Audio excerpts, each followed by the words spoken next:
Hi, I'm John Torres, and my Gender Fair project is going to be about gender discrimination in white collar work. And we're specifically going to be discussing the gender pay gap. So, gender discrimination in the workplace has really always been an issue. Women have always been labeled as the quote unquote weaker sex, so they've been denied, one, a lot of job opportunities, and two, even if they've gotten these job opportunities, generally the compensation that they have been provided is greatly unfair.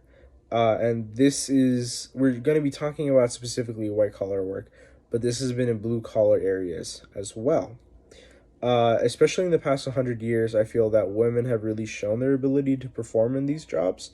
This past idea of incompetence has definitely proven to be invalid. uh, it was never invalid to begin with, but I feel that now, especially with women entering the workforce a lot more, and in a lot more industries and places that they generally were not even allowed to work in the past, we've really seen the level of competency that they actually have to perform in leadership roles, in roles that require more academic training or sometimes even physical training. So women in white collar jobs have proven to be just as effective and just as competent as their male counterparts. Yet they are still being denied the fair compensation even today in 2022. At this point, I feel that it is just blatant discrimination, and something definitely has to be worked out about this. So I'd like to include some research by Will McGrew.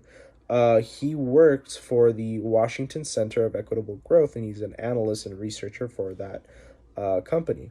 So he says that by pushing women into lower paying occupations, occupational segregation depresses female wages and hurts family economic security.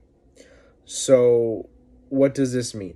So, families at this point, families, children, in some cases, even husbands, because there are several husbands now that are stay at home, um, they are suffering because of this unfair discrimination in the workplace. So, these women are being pushed towards jobs that pay less because higher paying jobs favor men more, which in my opinion is just ridiculous. And even this is also his research, even if women begin to breach a previously male dominated industry, this generally tends to lower the wages of whatever job they are performing. Again, this is just blatant discrimination. Uh, so, hearing about this, at some point, one, it's definitely a systemic issue that deals with a lot of different aspects of our society. But even obviously, I haven't dealt with this as I am not a female. I do not identify as a female, but I have definitely noticed it, especially through this class. I feel like it's kind of made me focus a little bit more on other people's experiences. So in my job, for instance, I work at Home Depot. It's a very physically demanding job, um, but there are a lot of those aspects of gender discrimination that I see. Even in our past, we get raises every December. And I noticed that a lot of females were getting probably 50 cents, 25 cents, 75 cents if they were lucky. And a lot of guys were getting $1, $2, $3.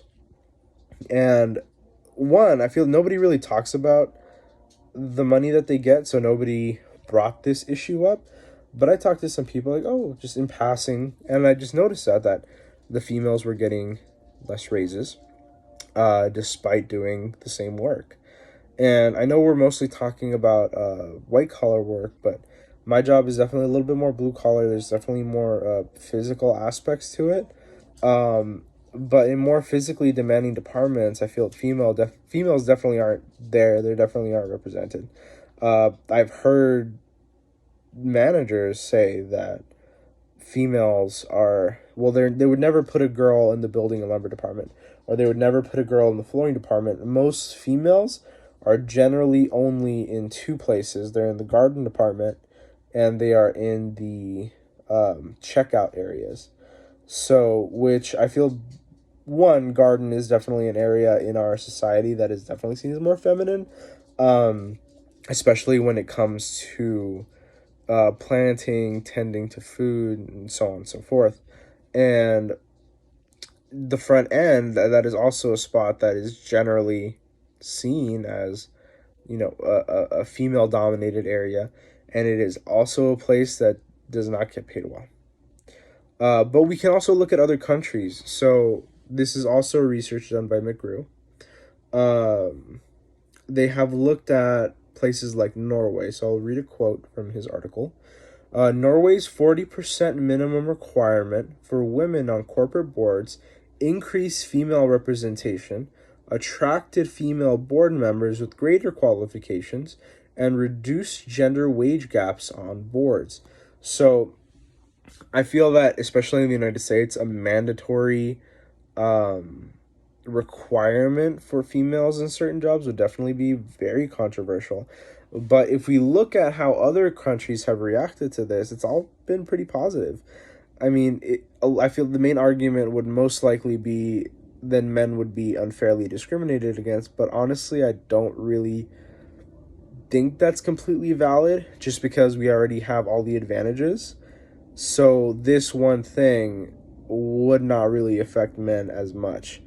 I mean, even here it says that it attracted female board members with greater qualifications. So it's not like these jobs are just being given to random people who don't have previous experience, who don't have previous training or education. So this is obviously one solution, but what I would like to ask you and what I would like to close off with is that what are some solutions that you think we could implement or that you think that would work in our society specifically on alleviating the gender pay gap and gender discrimination in the workplace? Obviously, I feel like that's kind of a loaded question just because this is a societal issue and has a lot of moving parts. But what are some ways that you think we could fix this? And also, I would like to ask, do you think that having a mandatory requirement for female representation on corporate boards would go over well in the United States? I feel like we're a very unique place with a very unique group of people that have various different ideas and would react kind of negatively, and some would react positively to this. So I would love to hear your opinion. Thank you very much, and I hope you have a good day.